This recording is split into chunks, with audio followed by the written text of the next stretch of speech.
Perkenalkan, saya Saul Joshua Sinaga.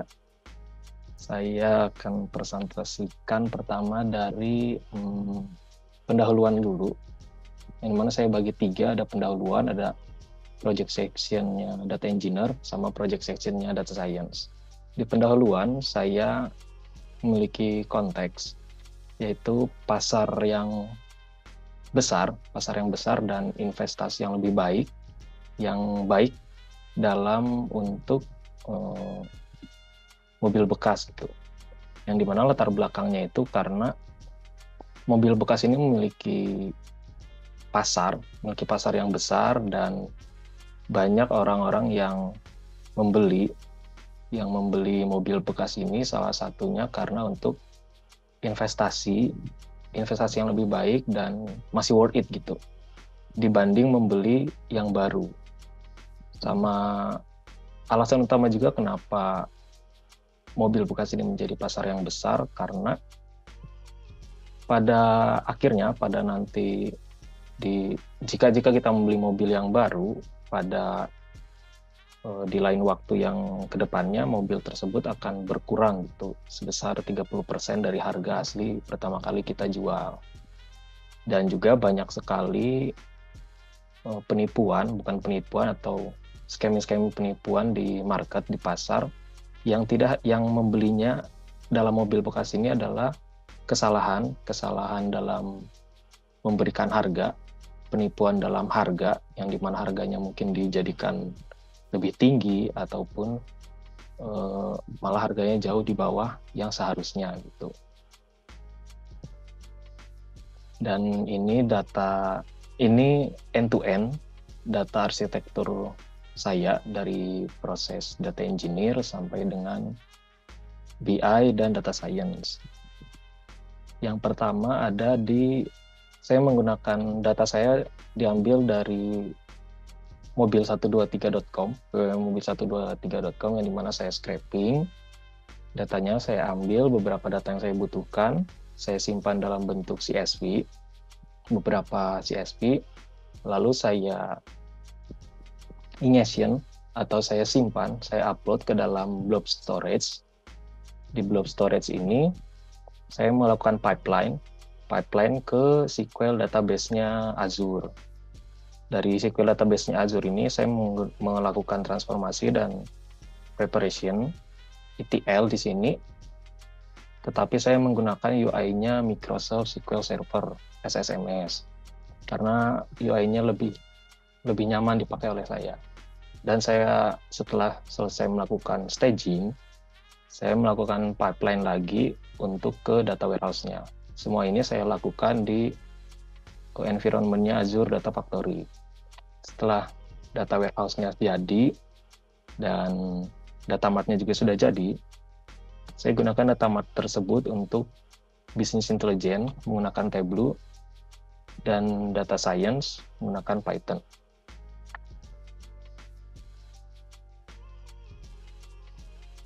Project section data engineer di business requirement-nya memang tidak terlalu jauh mungkin hasil yang saya tuliskan di sini dengan yang Mas Dias cantumkan juga. Di sini saya bisnis yang saya kerjakan adalah bisnis yang saya lakukan. Saya di sini membutuhkan update untuk internal usage saya atau database-nya saya. Dan di sini juga saya membutuhkan dashboard yang interaktif oleh pengguna. Dan data requirement-nya saya melakukan scraping di www.mobil123.com. Saya melakukan pipeline untuk data distribusinya. Lalu saya memakai data staging untuk raw datanya, data kotornya, dan database-nya untuk di data warehouse, lalu data visualisasi yang interaktif yang bisa diakses oleh pengguna. Workflow data arsitekturnya ini tidak terlalu jauh sebenarnya dengan yang tadi saya sudah tampilkan. Namun saya potong untuk bagian data engineer-nya sampai ke data visualisasinya. yang dimana saya lakukan pertama kali itu ke blob storage sebagai data lake atau raw data. Lalu saya melakukan proses ETL di Azure Data Factory di database-nya. Dan database-nya saya pakai di cloud-nya, di cloud database-nya, di cloud Azure-nya. Dan data visualisasi dan Tableau untuk data visualisasinya.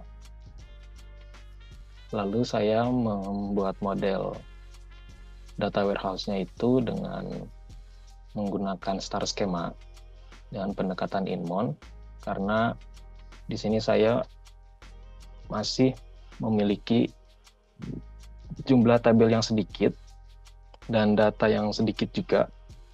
Jadi saya membuatnya menjadi star schema dan pendekatan inmon, yang dimana saya lakukan dari web scraping, pembuatan data warehouse, pembuatan data mart, baru ke data visualisasi.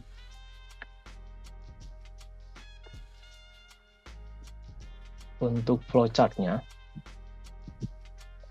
di sini saya flowchart ETL yaitu pertama dengan mengupload CSV file ke blob storage. Lalu dari blob storage ini saya membuat backup data ke blob storage juga. Jadi di blob storage itu ada 2 kontainer, satu untuk backup dan satu untuk data lake saya. Lalu saya membuat pipeline dari blob storage ke staging database. Lalu setelah saya membuat pipeline, apakah si datanya itu sudah masuk ke staging atau belum? Jika sudah, kita insert ke OLTP. Namun jika belum, berarti proses itu langsung selesai dan kita bisa mengulangnya lagi ke atas. Berarti memang ada kesalahan mungkin di bagian pipeline-nya. Setelah selesai membuat staging dan OLTP, lalu kita buat pipeline lagi dari OLTP ke DWH.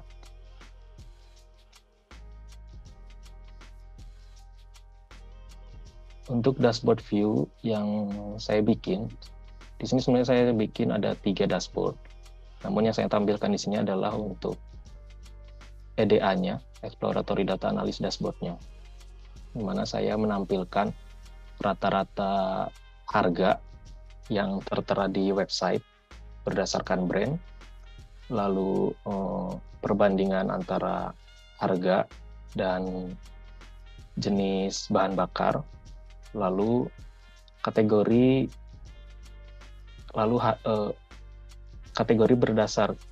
harga berdasarkan kilometer, dan fitur-fitur yang interaktif juga, seperti di sini ada transmisi dan provinsi bisa dipilih di dashboardnya. Ini nanti akan saya jelaskan di belakang. Lalu di project section-nya data science, saya membuat business requirement-nya itu melakukan proses prediksi untuk memudahkan pengguna mengetahui harga pasaran atau harga mobil bekas yang ingin dijualnya. Dan saya membuat machine learning dan model API yang bisa diakses oleh pengguna.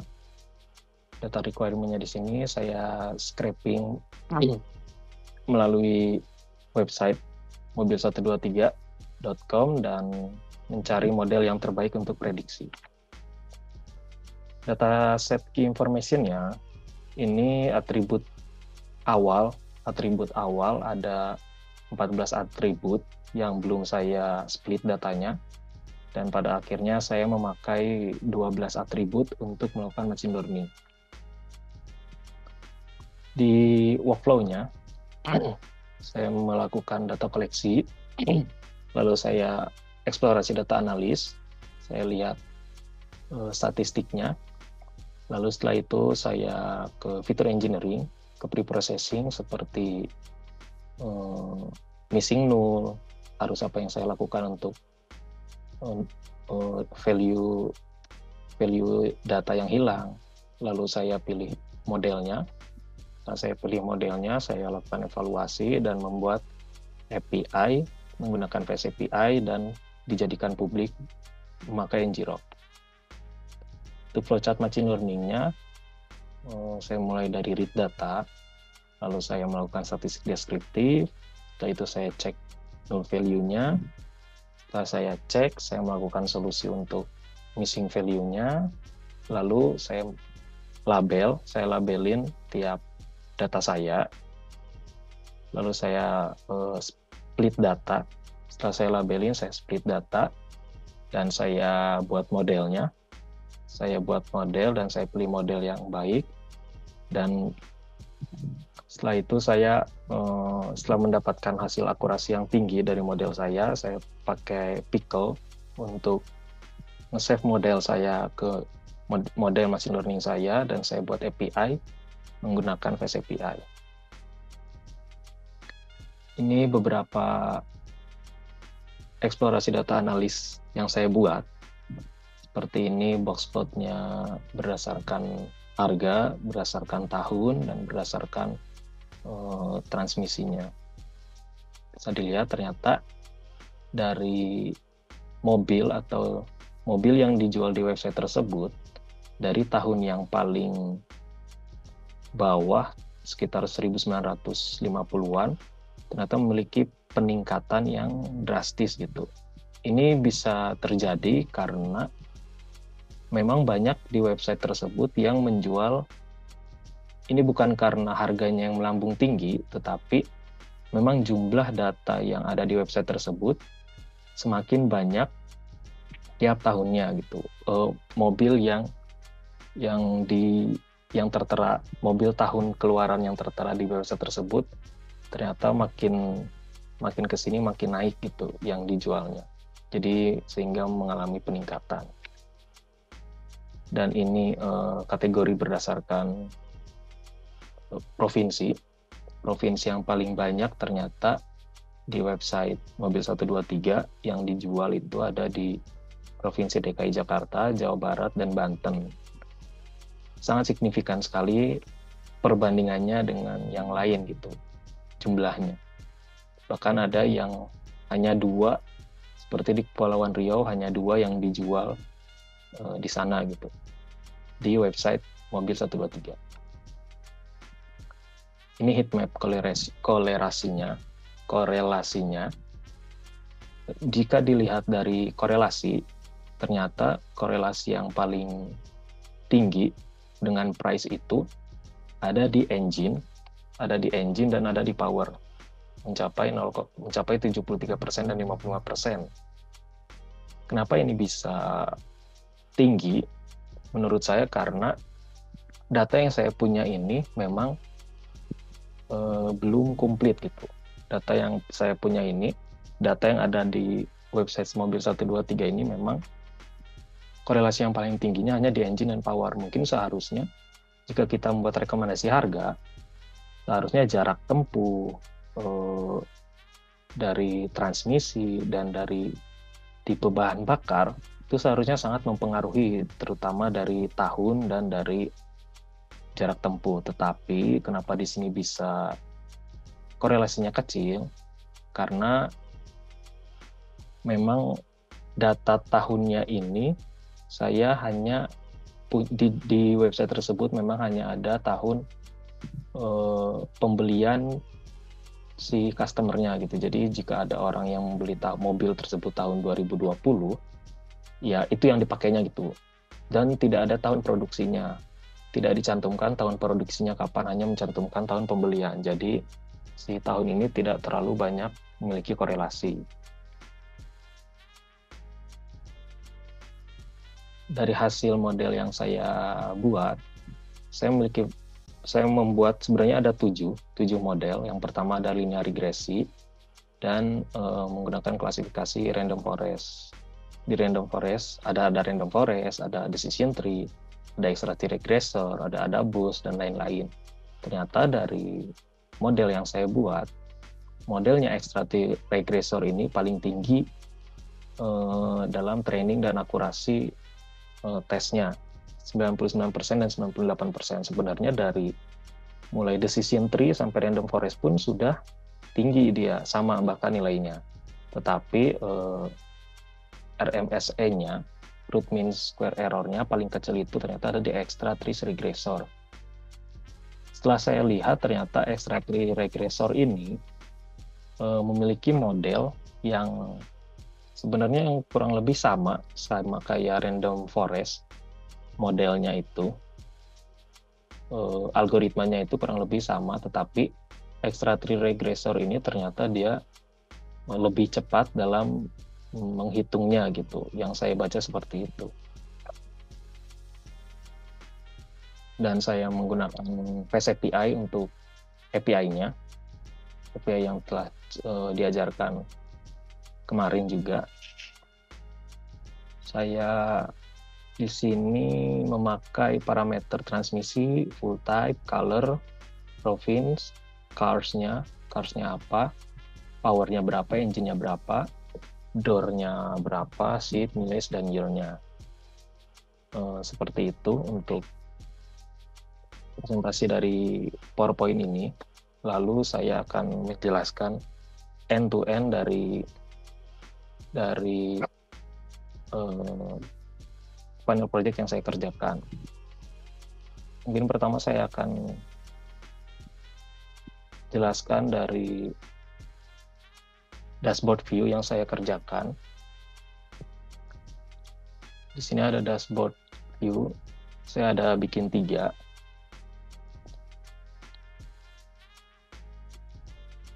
Yang pertama ada executive overview. Executive overview ini saya memberikan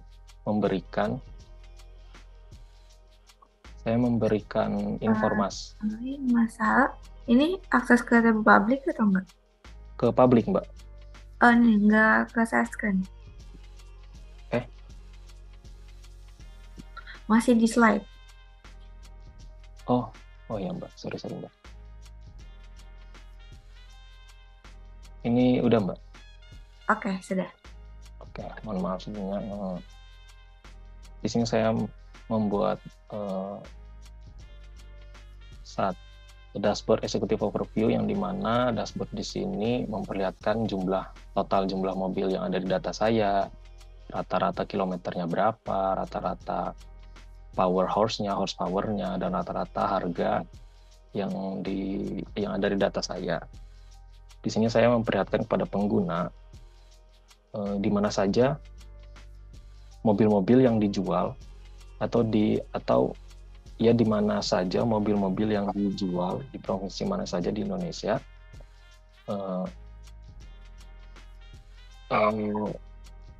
Di Indonesia seperti itu. Lalu di sini bisa menggantinya dengan brandnya, mau pakai brand apa, mau nyari brand apa, provinsinya, transmisinya, dan full type-nya, tipe bahan bakarnya. Jika saya klik misalnya di Jawa Barat, ternyata di Jawa Barat itu mobil yang dijual itu ada 45.936 dengan rata-rata harga yang dijual 214 juta. Jika saya klik di sini mengalami perubahan, ternyata berdasarkan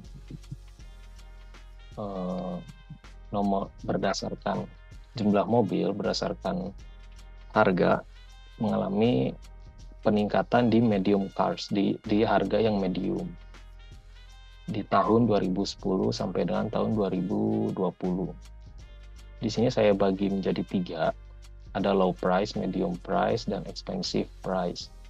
Low ini saya buat dari 0 sampai 150 juta, medium saya buat dari 150 sampai 800 juta, dan expensive cars-nya saya buat di atas 800 juta. Begitu juga dengan jarak tempuh. Jarak tempuh di sini saya buat kategorinya menjadi 3, ada low, ada medium, dan ada high. Yang dimana low ini saya buat dari 0 sampai dengan 25.000, medium saya buat dari 25.000 sampai 100, dan high saya buat dari di atas 100.000 kilometernya. Sini saya buat interaktif untuk pengguna. Jadi jadi pengguna bisa melihat berdasarkan transmisi, full type, province, dan brand untuk yang di executive overview ini. Lalu untuk yang di exploratory data analysis ini juga saya buat interaktif juga berdasarkan transmisi dan berdasarkan provinsinya di mana. Di sini saya buat kategori ya medium, expensive, dan low. Kategori jarak tempuhnya. Ternyata dari seluruh data yang saya punya, rata-rata jarak tempuhnya itu paling banyak didominasi di medium cars. Di harga yang 150 sampai dengan 800 juta. Lalu top 5 brand berdasarkan waktu dari seluruh ada BMW, ada Honda, Mercedes-Benz, Mitsubishi, dan Toyota ini rata-rata berdasarkan price juga. Yang paling banyak itu ada di 5 sini. Lalu berdasarkan warna, ternyata dari data yang saya punya, warna hitam mendominasi dari keseluruhannya. Dari hitam lalu ke putih lalu ke abu-abu. Dan berdasarkan full type, berdasarkan bahan bakar, rata-rata harga berdasarkan bahan bakar juga terlihat memang dari tahun 2010 sampai dengan sekarang itu ada kenaikan yang tidak terlalu signifikan memang, tetapi ada kenaikan gitu. Mungkin karena di tahun 2010 sampai dengan sekarang kebutuhan mobil memang banyak sekali, meningkat tajam sekali dari tahun 2010. Dan ini kenapa di sini ada yang satu di sini yang aneh gitu, bukan aneh, ada satu grafik yang di atas sendiri gini. Ini adalah tipe bahan bakar elektrik seperti mobil-mobil listriknya yang ada di website. Kenapa dia hanya ada di sini? Karena mulai dari di website Mobil 123, mobil yang dijual, mobil listrik yang dijual pertama itu dari tahun 2014. Lalu yang ketiga, dashboard yang ketiga, saya buat seperti report sebenarnya. Seperti report, dashboard report, detail overview report. Di sini kita bisa melihat langsung seluruh harganya, dan kita bisa, si pengguna pun bisa melihat, misalnya si pengguna mau beli mobil jenis Audi misalnya dengan modelnya apa, full type-nya apa, dan rata-rata harganya itu berapa. Jadi ini report yang mungkin pengguna bisa lebih langsung tahu gitu. Jika dia mau membeli mobil bekas dengan model atau transmisi yang dia inginkan. Jika saya ubah menjadi manual, maka ini data-data berubah menjadi manual. Saya mau melihat misalnya ada yang di Bali. Ternyata yang di Bali itu hanya ada brand-brand mobil yang hanya ada sedikit brand-brand mobil yang dijual di Provinsi Bali di website Mobil 123. Dari tahunnya pun dari tahun 1958 sampai dengan tahun 2022. Itu untuk data visualisasi saya. Memang data visualisasi saya ini saya buat agar si pengguna langsung memakai gitu. Untuk tujuannya memang untuk si pengguna langsung memakai, ingin mengetahui di mana saja atau ingin mengetahui data apa saja, data atau mobil, atau ya lebih ke si mobilnya, dia ingin membeli atau mengetahui mobil-mobil yang mungkin mau dia beli gitu. Jadi saya buat interaktif seperti ini. Lalu pertama saya ingin menjelaskan code saya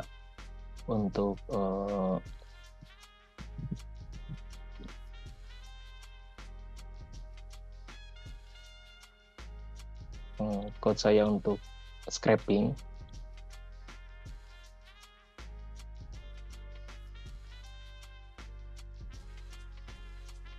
Saya scraping menggunakan Beautiful Soup, menggunakan Pandas, request, dan saya mengimport library yang saya butuhkan. Dan di website Mobil 123 ini ternyata setelah saya inspek elemen, tidak terlalu tidak serumit atau seribet website lainnya, website yang menjual mobil bekas lainnya gitu. Jadi di sini saya sebenarnya sebelumnya memang saya coba-coba dulu untuk mencari data yang saya inginkan. Saya coba-coba dulu, coret-coret dulu. Oh, ternyata setelah saya dapat data yang saya inginkan, baru saya pindahkan ke skrip utama saya gitu. Setelah saya coret-coret tadi. Nah, tidak terlalu rumit memang di website Mobil 123. Seperti misalnya saya ingin melihat modelnya, di website tersebut sudah ada HTML yang langsung berdasarkan data model, ada langsung data year-nya, data milies, data varian. Jadi langsung di HTML-nya menampilkan tersebut. Jadi tidak terlalu sulit memang untuk mencari data yang saya butuhkan. Ini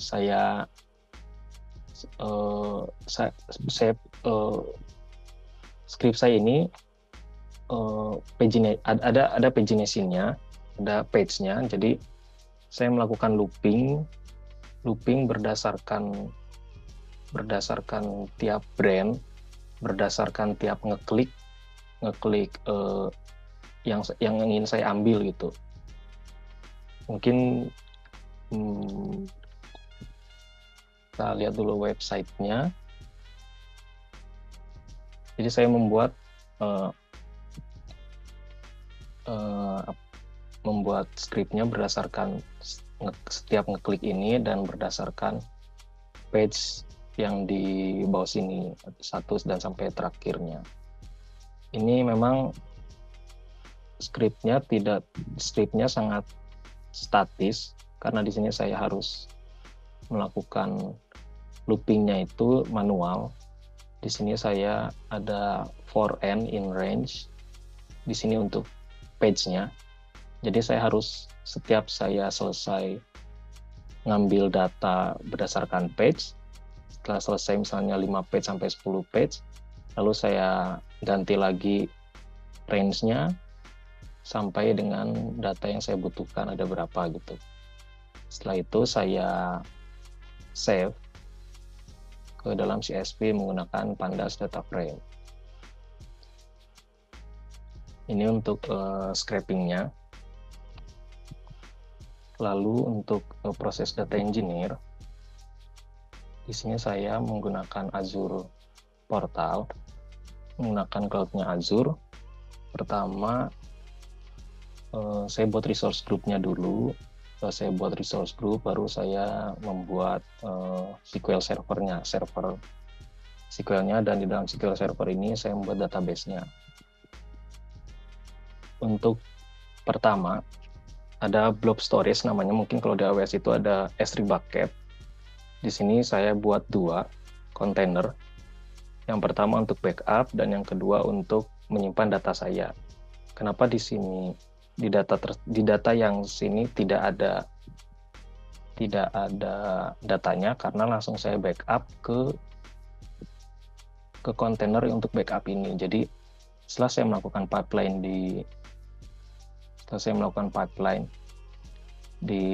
menggunakan data ini, saya langsung hapus datanya dari kontainer awal saya, langsung dimasukkan ke dalam backup.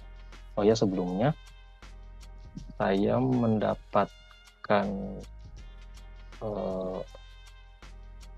data CSV saya itu ada 55 data. Nah, memang dari 55 data ini sebenarnya saya lakukan pemindahan dan melakukan split dan melakukan penggabungannya itu sebelumnya ke AWS dulu memang di sini. Karena sebelumnya saya belum menggunakan Azure, tadinya menggunakan AWS dulu. saya split dulu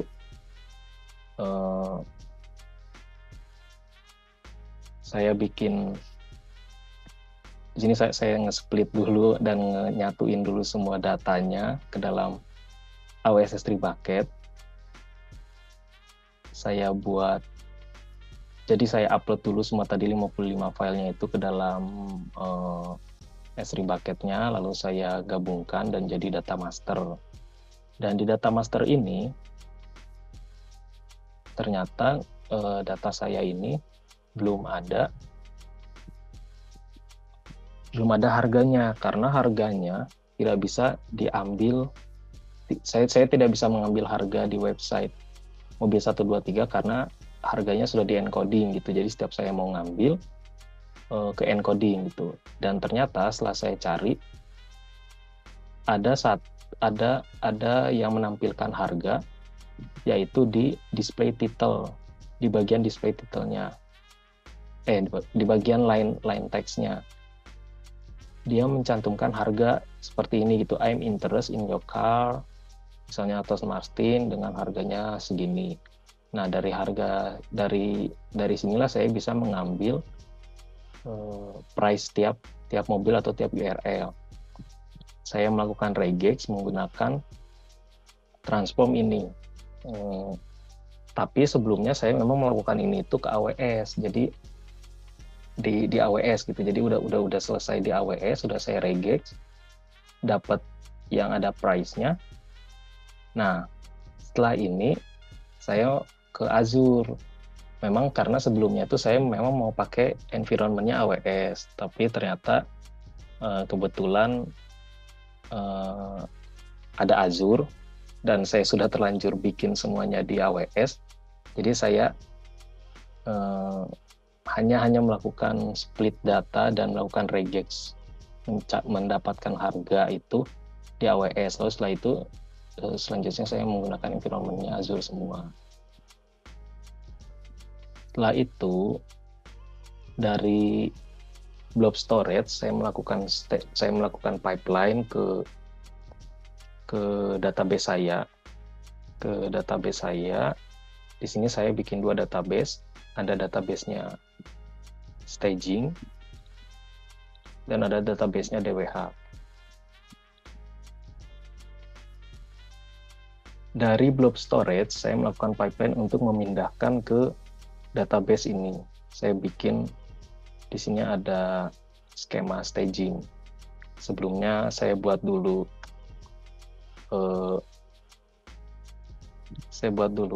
script SQL-nya, create table dan lain-lain. Lalu saya melakukan pipeline. Di sini pipeline misalnya seperti ini pipeline. Ini saya buat if else di pipeline-nya, yang mana kalau misalnya di blob storage-nya itu nggak ada datanya kosong, maka dia kondisinya itu nggak bisa pipeline-nya nggak bisa dikirimkan. Pipeline-nya sukses tapi hasilnya false gitu. Jadi di sini saya buat agar kondisinya datanya ada dulu nih di blob storage-nya gitu, biar bisa nyimpen ke database-nya. Saya buat pipeline-nya untuk semua kolom. Lalu setelah itu saya buat backup data. Di backup data ini, backup datanya memang simple. Jadi saya hanya membuat dari blob storage awal, saya langsung hapus dan saya langsung pindahkan ke blob storage-nya backup itu, agar mungkin keinginan saya memang sebenarnya di kontainer awal itu nggak mau ada data lagi gitu. Jadi saat ada data yang baru yang masuk, hanya data yang baru yang masuk saja yang di pipeline lagi gitu. Jadi tidak semua data yang sebelumnya CSV yang sebelumnya itu tidak kirim lagi seperti itu. Itu tujuan saya bikin backupnya. Lalu saya bikin pipeline juga dari staging ke DWH. Ini pipeline-nya hanya melakukan copy saja. Saya source-nya ini dari DB, dari database, dan saya sync, saya kirimkan, saya copy lagi ke Dimbrand. Yang dimana dari sini pipeline-nya saya kirimkan ke database-nya DWH ini. Seperti itu mungkin pipeline dari Azure-nya ini. Tapi memang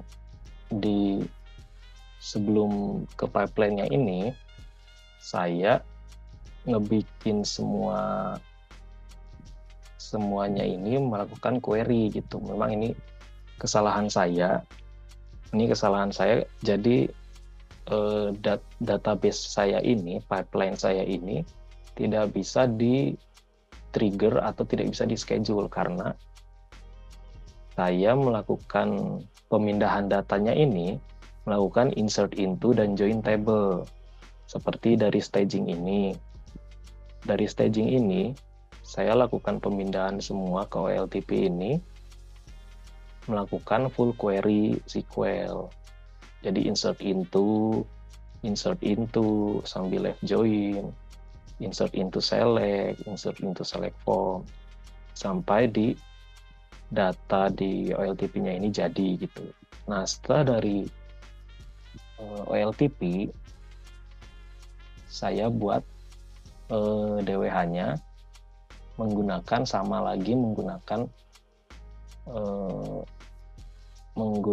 query lagi. Itu memang kesalahan saya, itu kurangnya di project saya ini. Saya seharusnya bisa bikin di sini di Azure-nya ini pipeline-nya, tapi karena saya ternyata dibilang ribet enggak, tapi karena saya waktu yang saya butuhkan sedikit lagi udah mepet, jadi saya melakukan full query untuk DWH-nya, untuk staging-nya gitu. Seharusnya memang bisa di sini agar saat di scheduling, jika ada data baru yang masuk itu bisa langsung masuk gitu. Nah, tapi saya malah nge-query semua seperti itu, dan data mart-nya pun saya insert into juga, saya join tiap table yang saya butuhkan, dan jadilah data mart. Dan jadilah data mart-nya ini seperti ini gitu, ada order ID, brand, model, transmisi, dan sebagainya, yang dimana ini saya jadikan untuk ke proses data visualisasi dan data science. Untuk di bagian proses data science, saya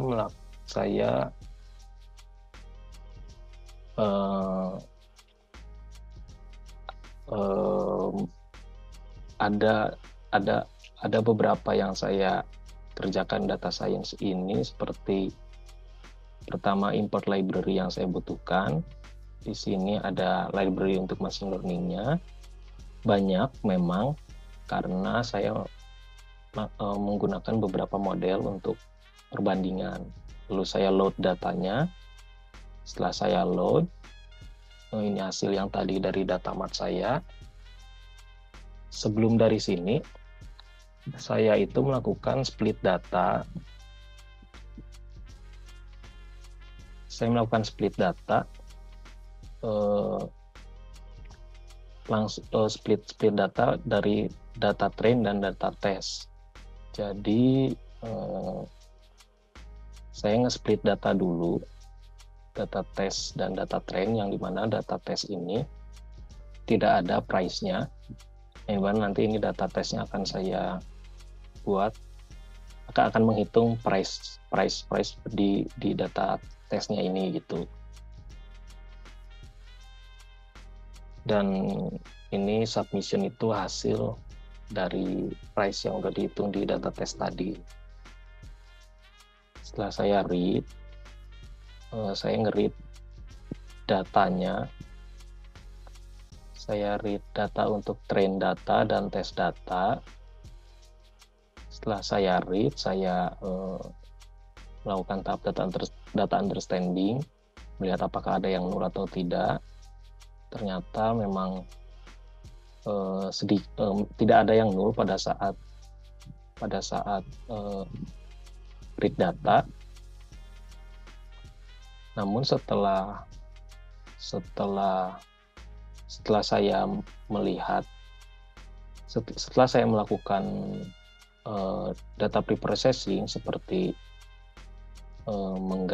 mereplace yang di engine ini yang masih ada CC-nya, lalu saya merubah si price-nya ini yang tadinya ratusan juta saya ubah menjadi bentuk hanya ratusan seperti ini gitu, dalam ratusan, in mana saya bagi 1 juta tiap price-nya. Lalu untuk brand dan model yang tadinya ada brand misalnya Mitsubishi Xpander, modelnya Xpander, saya satukan 2 kolom ini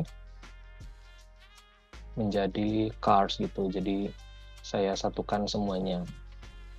Setelah itu begitu pula dengan yang test datanya juga. Setelah saya ubah tipe datanya yang tadinya dari objek menjadi float. Nah, di sini kenapa saya ada drop? Ternyata setelah saya lihat sebelumnya, setelah saya melakukan transformasi ini, pembersihan cleansing ini, ternyata ada data tipe yang null gitu. Mungkin dia ada data tipe yang null itu setelah melakukan proses ini, seperti ada CC yang ini, kayaknya di data saya ini ada yang misalnya bukan engine-nya misalnya CC gitu, ada yang mungkin yang CC-nya ini ternyata ada yang besar atau ada yang dua-duanya besar gitu. Jadi memang hanya sedikit, hanya ratusan saja data yang seperti itu, dan saya melakukannya itu dengan menghilangkan datanya itu karena perbandingannya cukup hanya sedikit gitu untuk menghilangkan data yang nolnya itu. Jadi saya hilangkan dan tidak ada data yang nol lagi. Saya transformasi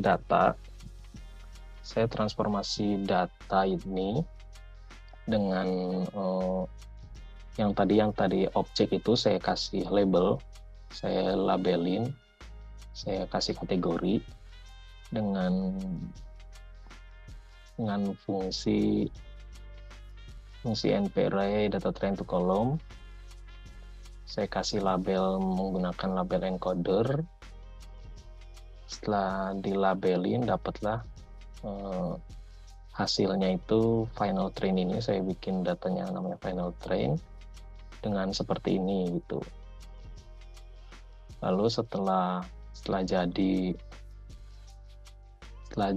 di label, saya melakukan EDA, eksplorasi data analis. Saya melihat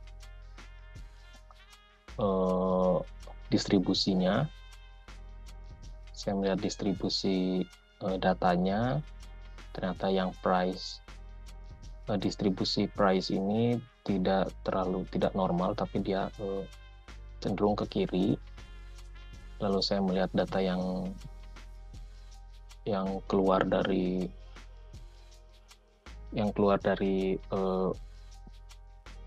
area, data yang keluar dari area, lalu melihat perbandingan antara transmisi yang otomatis dan manual,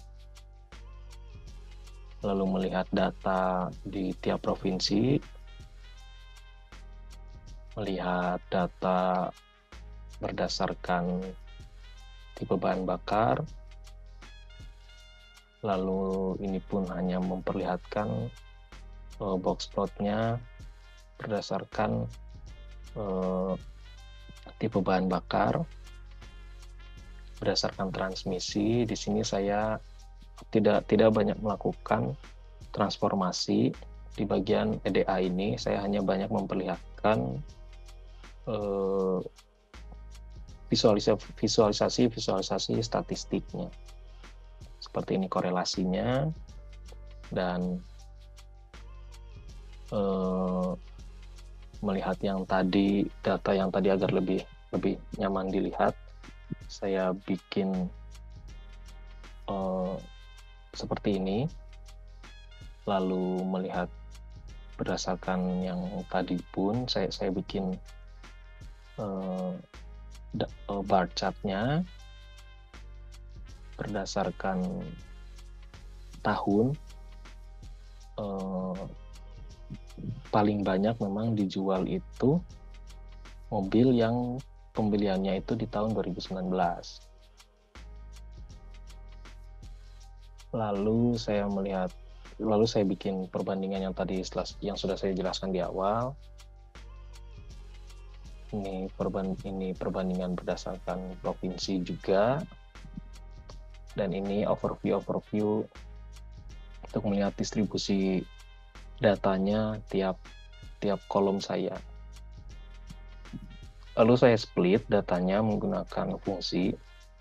Saya split 70-30. Setelah saya split, saya bikin fungsi dulu untuk yang modelnya. Saya bikin fungsi untuk grafiknya. Dan ini heatmap-nya yang tadi masih sama heatmap-nya. Lalu saya bikin modelnya menggunakan ini model yang regresi dulu, linear regresi. Saya split juga 70-30. Setelah di split, setelah dihitung menggunakan linear regresi, ternyata hasil trainingnya 76, hasil tesnya itu 73. Masih kecil. Saya bikin di linear regresi ini, lalu saya menggunakan beberapa model untuk membandingkan, yang dimana saya XC-nya ini diambil dari fungsi yang tadi udah saya bikin, fungsi untuk memisahkan nge-split kolom X dan Y-nya. Di sini saya menggunakan 6 model. Ada extra tree, ada BOS, MLPR, random forest, decision tree, dan gigaboost regressor. Lalu saya buat fungsi juga untuk langsung memperlihatkan hasil semuanya, dan saya panggil lagi fungsinya. Seperti yang di PowerPoint sudah saya jelaskan, extra tree ini yang paling tinggi. Akurasinya mungkin sama-sama tinggi antara decision tree, random forest, dan extra tree, tapi root mean squared error-nya itu paling kecil di extra tree regressor. Ini saya melihat untuk yang random forest, saya mencoba melihat bagaimana grafiknya, grafik pada saat dia training. Ini grafik training gradient Bose regressor yang GBR. Ini yang cat Bose regressornya. Dan ini saya mencoba meng-compare data prediksi saya dan data tes saya, di mana yang prediksi hasil saya, hasil dari model ini misalnya ada 800 juta, dengan tes datanya itu 890 juta gitu. Jadi hasil prediksinya 850, absolute error-nya dia 40 juta di 4% gitu. Tidak terlalu jauh memang dari hasil trainingnya dengan data aslinya. Seperti perbandingannya nggak ada yang nyampe lebih lewat dari 100 juta gitu. Di sini paling banyak itu memang di 80 juta perbandingannya. Lalu ini saya buat yang tes data tadi, yang nggak ada harganya. Saya memakai model extra tree regressor, dan price-nya didapatkan dan saya save ke dalam CSV submission ini. Setelah itu saya menggunakan Fast API. Saya menggunakan Fast API untuk API-nya dari extract-regressor. Saya buat Fast API-nya, saya jadikan ke pickle dulu modelnya, lalu saya panggil lagi, dan saya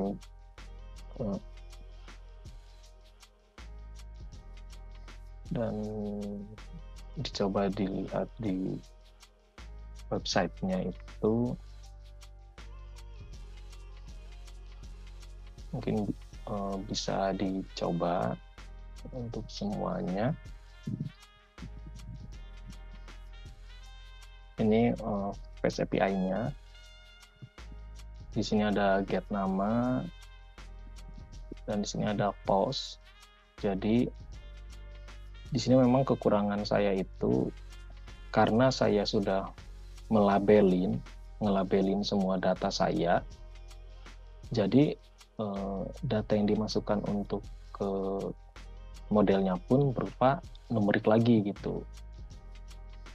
Bukan yang seharusnya saya memang menginginkannya itu kayak saya misalnya ngisi transmisinya menggunakan kata-kata gitu ya, misalnya manual gitu. Tapi karena sudah saya labelin memakai numerik semua, jadi di sini memakai numerik semua gitu. Ini saya coba satu semua.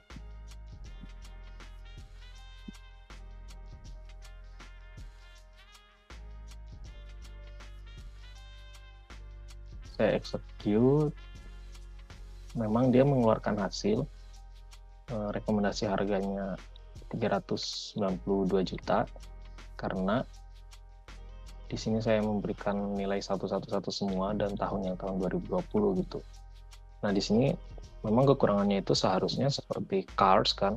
Ini satu itu sebenarnya mobil apa gitu. Nah, itu yang kekurangannya di data saya ini, di model saya ini, di Fast API-nya juga ini. Saya masih belum mengerti gitu bagaimana cara merubah ini agar menggunakan kata-kata saja, jadi ngisinya pakai kata-kata gitu. Itu saya masih belum mengerti ke situ. Mungkin itu penjelasan code saya, penjelasan end-to-end saya dari proses data engineer sampai ke Fast API.